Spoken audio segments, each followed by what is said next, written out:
Presiden Prabowo Subianto menyebut Partai Gerindra dan PDI Perjuangan merupakan kakak adik. Pernyataan itu disampaikan Presiden di sela-sela peluncuran Koperasi Desa Merah Putih di Klaten, Yogyakarta.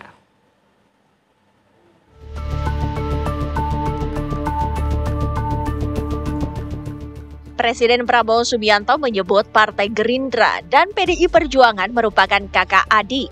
Prabowo menyampaikan hal tersebut langsung di depan Putri Ketua Umum PDIP Megawati Soekarnoputri, Puan Maharani, di sela-sela pidatonya dalam acara peluncuran Koperasi Desa Merah Putih di Klaten, Yogyakarta. Ingin Indonesia bangkit, berdiri di atas kaki kita sendiri.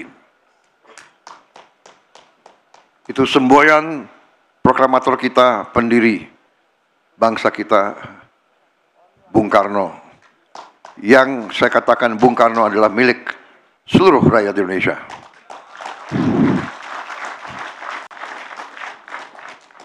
Nuhun sewu Mbak Puan. Bung Karno bapak saya juga.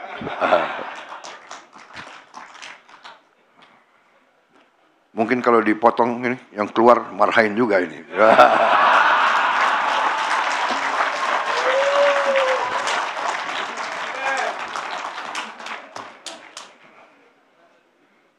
Memang ini sebenarnya PDIP sama Gerindra ini kakak adik ini kira-kira.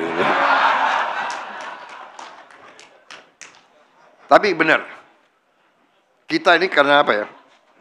Demokrasi kita kan diajarkan oleh negara Barat, jadi nggak boleh koalisi satu itu memang benar. Harus ada yang di luar, ya kan? Ngoreksi kita gitu, ngoreksi. Tapi ya sedulur, ya kan? PDIP merupakan satu-satunya partai politik yang tidak dalam koalisi pendukung pemerintahan Prabowo Gibran. Ketua Umum PDIP Megawati Soekarnoputri hingga kini belum menempatkan kadernya untuk masuk menjadi kabinet Prabowo. Namun, sikap tersebut bukan berarti PDIP mengambil posisi oposisi terhadap pemerintah Prabowo. Sepanjang tahun 2025, Prabowo dan Megawati setidaknya sudah 2 kali bertemu, yakni di kediaman Megawati pada 7 April 2025 dan pada upacara Hari Pancasila pada 2 Juni 2025. Namun, isu merapatnya PDIP ke pemerintah Prabowo hingga kini hanya sebatas wacana. Namun candaan Prabowo mengenai PDIP dan Gerindra merupakan kakak adik ini sontak memunculkan pertanyaan besar. Apakah ini sinyal terbuka arah koalisi antara Gerindra dengan PDIP atau hanya sebatas sekedar basa-basi politik? Tim TV One mengabarkan.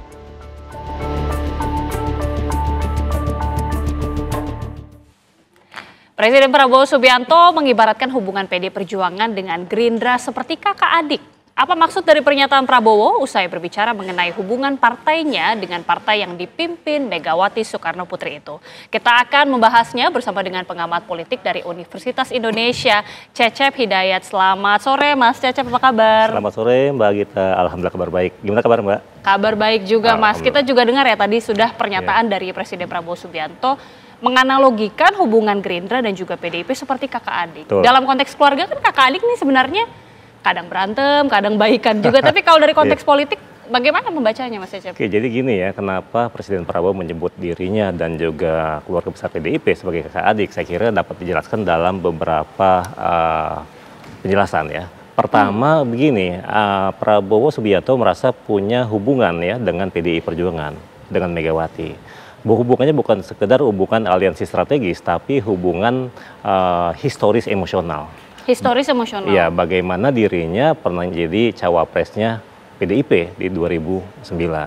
Kemudian setelah itu dalam berbagai komunikasi yang terbangun ya, bahkan setelah Pilpres dan sampai kemarin pasca Lebaran, itu kan bagaimana dimunculkan ya narasi kedekatan Prabowo dengan Megawati dengan PDIP. Itu yang pertama.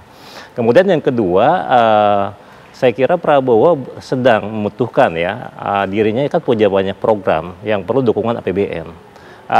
Dirinya punya makan bergizi gratis. Kemudian pemerintahan Prabowo punya sekolah rakyat. Yang terakhir punya koperasi desa kelurahan Merah Putih. Itu butuh dukungan besar dukungan politik yang besar di DPR. Nah, satu partai yang belum masuk ke dalam pemerintahannya adalah PDI Perjuangan. Sehingga kemudian dibutuhkan komunikasi yang baik antara dirinya dengan PDIP gitu. Untuk menciptakan dukungan politik sehingga stabilitas politik terjaga gitu. Jadi dukungan ini untuk balancing ya? Ya, sehingga kemudian program-programnya itu bisa berjalan dengan baik. Itu yang kedua. Yang selanjutnya gini, sehari sebelumnya kan kita lihat ya bagaimana ketika Prabowo berpidato di acara Kongres PSI. Bagaimana dirinya menganalogikan dirinya amat dekat dengan PSI ya. Dia suka dengan hewan gajah dan seterusnya. Nah, padahal kita tahu ya PSI Jokowi dengan Megawati PDIP dua kutub yang berseberangan. Tentu Prabowo tapi Prabowo tetap butuh dukungan dari dua kutub yang berbeda ini.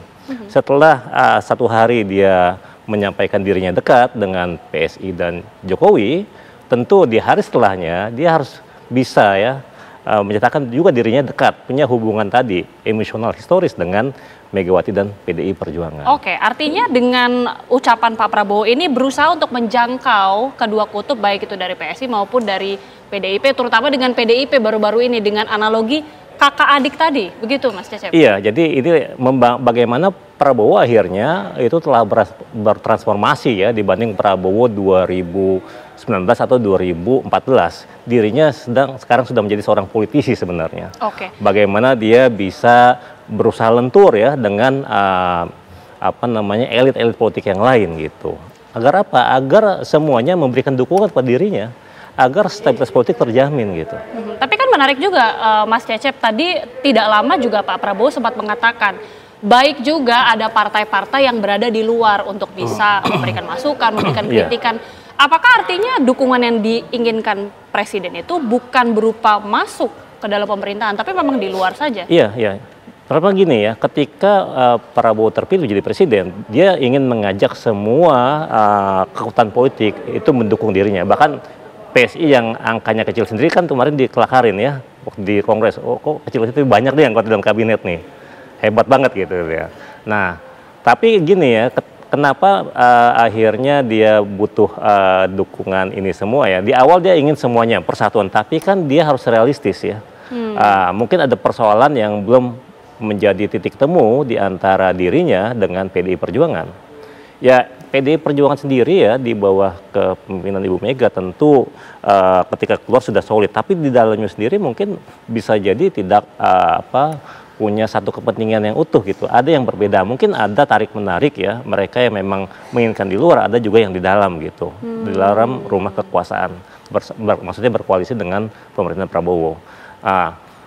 Tapi kemudian saya kira dengan karakteristik Bu Mega ya, yang akhirnya memilih jalan di luar, dan ini yang kemudian dinyatakan juga oleh Presiden Prabowo, ya udah memang, dan itu esensi demokrasi sebenarnya.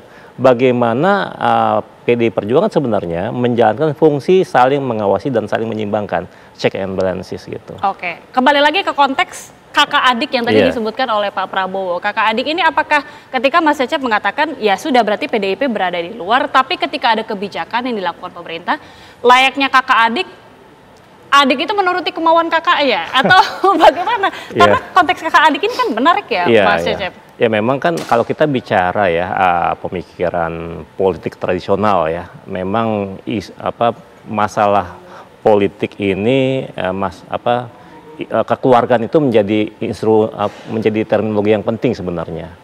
Ya, kita lihat bagaimana pada masa Bung Karno misalnya, itu peran pemimpin besar ya. Bagaimana pemimpin punya peran yang besar misalnya, dia sebagai sebuah kepala keluarga dan seterusnya. Dan ketika itu ada paham tradisionalisme Jawa misalnya, bahwa pemimpin itu harusnya bisa mengayomi semuanya, hingga akhirnya kemudian terminologi demokrasi terpimpin. Nah, dalam konteks ini ya tentu bukan sekedar adik harus nurutin kakak, enggak ya. Tadi juga kan ada juga soalnya anggapan begitu kan, bahwa seakan-akan kakak adik ini ya sudah berarti adik itu menuruti kemauan sang kakak. Apakah itu bisa dimaknai enggak demikian? Juga, saya kira tidak demikian juga ya, bahwa kemudian mereka itu punya hubungan emosional yang dekat, ya, hubungan historis yang dekat, tapi kemudian bisa saja kan adik kakak berselisih paham, bisa saja adik dan kakak punya kepentingan yang berbeda, apalagi jika si adik dan kakak sudah berkeluarga masing-masing gitu kan. Iya, mitra koalisi strategisnya sudah bisa berbeda. Iya. Dalam hal ini bagaimana kita melihat kemauan sang adik ya? Dalam hal ini misalnya kita menganalogikan adik itu adalah PDIP begitu ya. Apakah ini memang yang juga dimaui oleh PDIP berada di luar pemerintahan, ataukah memang kita akan melihat ada sinyal kekompakan ini PDIP bergabung di dalam koalisi pemerintahan? Ya, itu terminologi yang Agita buat ya. Kalau partai yang lebih tua justru PDIP dibanding Gerindra. Ya, tapi kalau usia pemimpinnya tentu PDIP jadi kakak juga. Nah, jadi poinnya sebenarnya Prabowo itu mengingatkan kepada khususnya Ibu Puan yang hadir ketika itu, kemudian juga memberi sinyal ya kepada PDIP bahwa dirinya itu dekat dengan PDIP. Dirinya itu ya kayak dibilang kan kalau saya dibelah marhen nilainya gitu kan, idenya marhen lah, sama, jadi sama dengan PDI Perjuangan. Jadi maksudnya adalah kalau tafsiran saya tidak ada yang berbeda antara dirinya dengan PDIP. Mereka punya cita-cita yang sama. Cuma sekarang mungkin ya ketika mungkin sudah berkeluarga sudah beda-beda kepentingannya. Tapi harapannya tentu ya kan yang diinginkan persatuan, mari kita bersatu. Kan di ujungnya kalau dilihat dengar pidatonya itu ya, kan bersatu membangun Indonesia. Ini harapan Prabowo. Silahkan saja mengkritik dirinya ya gitu ya, sebagai seorang anggota keluarga yang sama gitu. Tapi kemudian kalau kita punya kepentingan nasional yang lebih besar, tentu hal-hal yang perlu dinafikan harus disingkirkan. Yang penting adalah ya lagi-lagi tujuannya menciptakan stabilitas, sehingga kemudian menciptakan dukungan politik sehingga stabilitas terjamin, sehingga kemudian Prabowo bisa menjalankan agenda-agendanya. Sehingga kalaupun nanti kalau kita berpikir jangka panjang nih 2029 bisa terbuka kemungkinan hubungan yang tadi emosional dan historis tadi bisa berubah jadi aliansi strategis buat 2029. Oke, menarik menyebutkan mengenai aliansi 2029. Apakah dalam posisi ini dua partai ini memang sengaja menjaga hubungan baik, saling memuji satu sama lain, bahkan melakukan pertemuan beberapa kali, karena kita melihat sudah sering sekali ada pertemuan dari kedua elit partai ini untuk menjaga kelangsungan jangan-jangan di 2029 juga, mungkin begitu? Iya, jadi gini, saya kira kan PDIP juga bersikap amat satria ya. Ketika sudah berkompetisi di 2024 kemarin, kurang beruntung kalah calonnya, sehingga kemudian mereka mendukung. Ya kan dalam demokrasi juga demikian. Ketika kita taat pada aturan, ketika sudah kalah ya udah dukung pemenang. Tapi kemudian nanti kita berkompetisi lagi di 2029. Entah apakah nanti akan satu pasang atau berbeda pasangan gitu. Tapi ini kan ketika Presiden Prabowo ini baru satu periode. Jika memang tidak ada halangan, tentu potensi naik lagi, maju lagi masih besar gitu. Dan tentu dia akan butuh dukungan politik dari kelompok politik yang lain, termasuk dari PDIP. Kalau memang ya nanti kan tentu menjelang 2029 akan ada negosiasi-negosiasi politik juga gitu. Oke. Mas Cecep, bagaimana menyelami dari PDIP sendiri ya? Apakah ke depannya ini PDIP ada kemungkinankah untuk merapat betul-betul bergabung ke pemerintahan Prabowo Subianto, atau memang berada di luar, atau menjaga seperti ini saja, jadi saling memuji kemudian saling menjaga hubungan, tapi ya sebenarnya masih wait and see lah ke depannya? Ya memang ini amat ditentukan dalam peristiwa ya atau kegiatan politik beberapa waktu ke depan. Misalnya Kongres PDI Perjuangan yang membawa arah politik PDI kemana nih setelah Kongres gitu ya, apakah tetap menjadi mitra strategis ya, karena memang di sistem presidensial tidak dikenal oposisi, tapi mereka kekuatan politik yang berada di luar pemerintahan, dan saya harap sih sebenarnya PDIP tetap di luar pemerintahan. Toh waktu 5 tahun kurang ini waktu yang pendek sebenarnya, waktu yang pendek justru ini menjadi bekal tabungan politik mereka sebenarnya, yang akan digunakan di 2029 gitu. Oke. Kita akan lihat bagaimana ke depannya. Ini sepertinya masih panjang dan waktunya juga sepertinya tinggal hitung beberapa tahun lagi. Tapi terima kasih pengamat politik UI, Mas Cecep Hidayat sudah bergabung bersama kami. Terima kasih. Assalamualaikum, selamat sore. Selamat sore, waalaikumsalam. Makasih Mbak Gita. Terima kasih.